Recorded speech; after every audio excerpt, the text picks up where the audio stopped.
Operation ಸಿಂಧೂರಕ್ಕೆ ಸದ್ಯಕ್ಕೆ ತಾತ್ಕಾಲಿಕ ಸ್ಥಗಿತ ಸಿಕ್ಕಿದೆ. ಹೀಗಾಗಿ ಇವಾಗ ನಮ್ಮನ್ನು ಮಾತಾಡಲಿಕ್ಕೆ ಶಿವಾಜಿನಗರ ಶಾಸಕ ರಿಜ್ವಾನ್ ಅರ್ಷದ್ ಅವರು ಇದ್ದಾರೆ. ಸರ್ ನಮಸ್ತೆ. ಮೊದಲೇದಾಗಿ ಆಪರೇಷನ್ ಸಿಂಧೂರ ನಡೀತು, ತಾತ್ಕಾಲಿಕವಾಗಿ ವಿರಾಮ ಸಿಕ್ಕಿದೆ, ಈ ಬಗ್ಗೆ ಏನ್ ಹೇಳ್ತೀವಿ?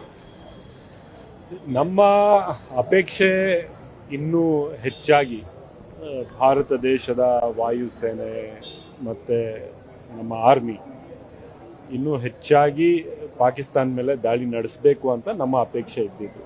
ಯಾಕಂದ್ರೆ ಯಾವ ರೀತಿ ನಮ್ಮ ದೇಶದ ಮೇಲೆ ಅವರು ದಾಳಿ ಮಾಡಿದ್ದಾರೆ, ಅಮಾಯಕರನ್ನು ಕೊಂದವ್ರೆ, ಕೋಮು ಗಲಭೆಯನ್ನು ಸೃಷ್ಟಿ ಮಾಡ್ತಕ್ಕಂಥ ಒಂದು ಹುನ್ನರವನ್ನು ರಚನೆ ಮಾಡಿ ದೊಡ್ಡ ಷಡ್ಯಂತ್ರ ಏನು ಪಾಕಿಸ್ತಾನ ರಚನೆ ಮಾಡಿತ್ತು, ಅದಕ್ಕೆ ಇನ್ನೂ ತಕ್ಕ ಉತ್ತರ ಇನ್ನೂ ಬರಬೇಕು. ಇದು ಸಾಲದು. ಬಹುಶಃ ಇಷ್ಟು ಜಲ್ದಿ ವಿರಾಮ ಆಗಬಾರ್ದಿತ್ತು ಅಂತ ನಮ್ಮ ಅನಿಸಿಕೆ. ಸರ್, ಈಗ ಮೊದಲೇದಾಗಿ ದೊಡ್ಡ ಪ್ರಶ್ನೆ ಅಂತ ಹೇಳಿದ್ರೆ ಕದನ ವಿರಾಮ ಘೋಷಣೆ ಮಾಡಲಿಕ್ಕೆ ಅಮೆರಿಕ ಅಥವಾ ಟ್ರಂಪ್ ಅವರು ಮಧ್ಯಪ್ರವೇಶ ಮಾಡೋದ್ರ ಬಗ್ಗೆ ಟೀಕೆ ಆಗ್ತಾ ಇದೆ ಸರ್, ಈ ಬಗ್ಗೆ ನಿಮ್ಮ ಅಭಿಪ್ರಾಯ? ಅದು ಬಹುಶಃ ನರೇಂದ್ರ ಮೋದಿ ಅವರು ಉತ್ತರ ಕೊಡಬೇಕು. ಬಹಿರಂಗವಾಗಿ ಟ್ರಂಪ್ ನಾನೇ ಮಾತಾಡಿಸಿ ನಿಲ್ಲಿಸಿದ್ದೇನೆ ಅಂತ ಅವ್ರು ಹೇಳಿದ್ದಾರೆ. ಭಾರತ ದೇಶದ ಪೊಸಿಷನ್ ಯಾವಾಗಲೂ ಕಳೆದ 75 ವರ್ಷದಲ್ಲಿ ನಾವು ಯಾರ ಮಧ್ಯಸ್ಥಿಕೆಯನ್ನು ತಗೊಳ್ಳೋದು ಇದರಲ್ಲಿ ಇರಲಿಲ್ಲ. ಯಾವಾಗಲೂ ನಮ್ಮ ಅಪ್ಪರ್ ಹ್ಯಾಂಡ್ ಇರೋದು. ಈ ಮೊದಲ ಬಾರಿಗೆ ಅಮೆರಿಕ ನಮ್ಮ ಮೇಲೆ ಡಿಕ್ಟೇಟ್ ಮಾಡ್ದಂಗೆ, ಅವರು ಹೇಳ್ದಂಗೆ ನಾವು ಕೇಳಿದ್ದೀವಿ ಅಂತ ಬಹಿರಂಗವಾಗಿ ಹೇಳ್ಕೊಂಡಿದ್ದಾರೆ. ಅದಕ್ಕೆ ಪ್ರತಿಯುತ್ತರ ಭಾರತದ ನಮ್ಮ ಸರ್ಕಾರದಿಂದ ಬಂದಿಲ್ಲ. ನಿನ್ನೆ ನರೇಂದ್ರ ಮೋದಿಯವರು ಕೂಡ ಅದರ ಬಗ್ಗೆ ಉಲ್ಲೇಖ ಮಾಡಿಲ್ಲ.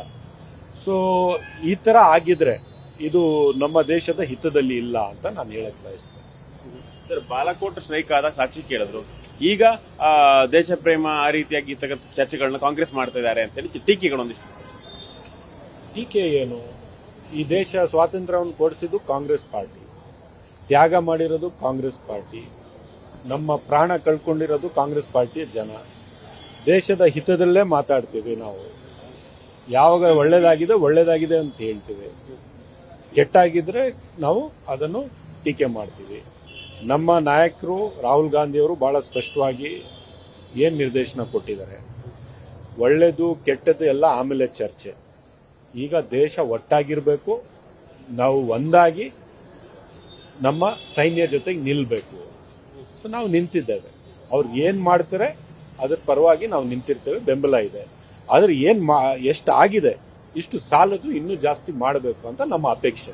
ಒಟ್ಟಾಗಿ ನೀವು ಮೊದಲ ಬಾರಿಗೆ, ಯಾಕಂತ ಹೇಳಿ ದೇಶದಲ್ಲಿ ಮೊದಲ ಬಾರಿಗೆ ಸಿಎಂ ಸಿದ್ದರಾಮಯ್ಯ ಸುದ್ದಿಗೋಷ್ಠಿ ಮಾಡಿ ಇದು ಈ ಘಟನೆಯನ್ನ ಅಥವಾ ಆಪರೇಷನ್ ಸಿಂಧೂರ ಆಯಿತು ಅದಕ್ಕೆ ಸಪೋರ್ಟ್ ಮಾಡಿ ಮಾತಾಡ್ತಾರೆ. ಅದಾದ ಬಳಿಕ ಕಾಂಗ್ರೆಸ್ ತಿರಂಗ ಯಾತ್ರೆ ಮಾಡೋದಕ್ಕೆ ಸೈನಿಕರೊಂದಿಗೆ ನಾವಿದೆ ಅಂತೀವಿ.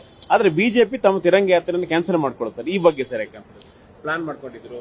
ರಾಜಕಾರಣದ ಬಗ್ಗೆ ನಾನು ಮಾತಾಡಕ್ ಹೋಗೋದಿಲ್ಲ. ನಾನೊಬ್ಬ ಈ ದೇಶದ ಪ್ರಜೆ ಆಗಿ ನನ್ನ ಸಹೋದರಿಯರನ್ನು ಬಹಳ ಇದರಲ್ಲಿ ಅವ್ರೇನು ಹೊಡೆದಿದ್ದಾರೆ ಬಂದು, ಭಯೋತ್ಪಾದಕರು ಪಾಕಿಸ್ತಾನದಿಂದ ಬಂದು 250 ಕಿಲೋಮೀಟರ್ ಒಳಗಡೆ ಬಂದು ಹೊಡೆದು ನಿಮ್ಮ ಧರ್ಮ ಏನು, ಯಾವ ಧರ್ಮದವರು ಏನು ಅಂತ ಅದೆಲ್ಲ ಮಾಡಿ ವಾಪಸ್ ಸೇಫ್ ಆಗಿ ಪಾಕಿಸ್ತಾನ್ಗೆ ಹೋಗ್ಬಿಟ್ಟಿದಾರಲ್ಲ, ಅಲ್ಲಿ ನಮಗೆ ನೋವಿರೋದು. ಅವ್ರನ್ನ ಹಿಡ್ದು ನಮ್ಮ ದೇಶದ ನಮ್ಮ ಭೂಮಿ ಮೇಲೆ ತಗೊಂಡು ಬಂದು ಇಲ್ಲಿ ಗಲ್ಲಕ್ಕೆ ಸೇರಿಸುವವರೆಗೂ ನಾವು ಸುಮ್ಮನೆ ಇರಬಾರ್ದು. ಆ ಕದನ ವಿರಾಮ ಮಾಡ್ಬಿಟ್ಟಿದ್ದಾರೆ ಅಂದ್ರೆ ಆ 5-6 ಜನ ಬಂದು ಹೊಡೆದೋದ್ರಲ್ಲ, ಎಲ್ಲಿದ್ದಾರೆ ಅವರು? ಅವ್ರಿಗೆ ಹಿಡದೇ ಇಲ್ಲ. ಕದನ ವಿರಾಮ ಆಗ್ಬಿಟ್ರೆ ಟ್ರಂಪ್ ಹೇಳಿದ್ದಾರೆ ಮಾಡಿದೀವಿ ಅಂದ್ರೆ ಏನು ನಮ್ಮ ದೇಶ ಟ್ರಂಪ್ ಮುಂದೆ ತಲೆ ಬಾಗ್ತಕ್ಕಂಥ ದೇಶನ ಇದು?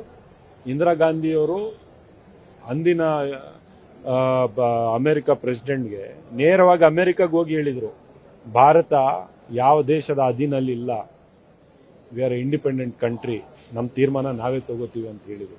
ಬಾಂಗ್ಲಾದೇಶ ಪಾಕಿಸ್ತಾನ ಒಡೆದು 2 ಭಾಗ ಮಾಡುವಾಗಲೂ ಇಡೀ ಪ್ರಪಂಚದ ಪ್ರೆಷರ್ ನಮ್ಮ ಮೇಲೆ ಇತ್ತು.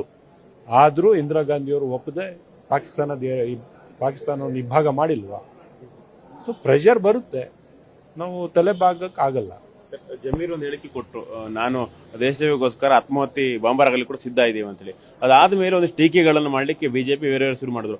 ಆತ್ಮಹತ್ಯೆ ದಾಳಿ ನಮ್ಮ ಪರಂಪರೆ ಅಲ್ಲ ಅಂತ ಹೇಳಿ. ಸಮೀರ್ ಅವರು ಹೇಳ್ತಕ್ಕಂಥ ಅವರ ಉದ್ದೇಶ ಏನು, ಅಗತ್ಯ ಬಿದ್ರೆ ನಾವೆಲ್ಲರೂ ದೇಶಕ್ಕೋಸ್ಕರ ಪ್ರಾಣ ಕೊಡ್ತೀವಿ. ಅದಕ್ಕೆ ಅವರು ಬಿಜೆಪಿಯವರು ಲಿಟ್ರಲ್ ಆಗಿ ತಗೊಂಡ್ಬಿಟ್ರೆ ಅವ್ರಕ್ಕಿಂತ ನಾವೇನು ಹೇಳಿ. ಇದಿಷ್ಟು ರಿಜ್ವಾನ್ ಅರ್ಷದ್ ಅವರ ಮಾತುಗಳು. ಕ್ಯಾಮರಾಮನ್ ರಮೇಶ್ ಜೊತೆ ರೂಪೇಶ್ ಬೈದೂರು, ಪವರ್ ಟಿವಿ, ಬೆಂಗಳೂರು.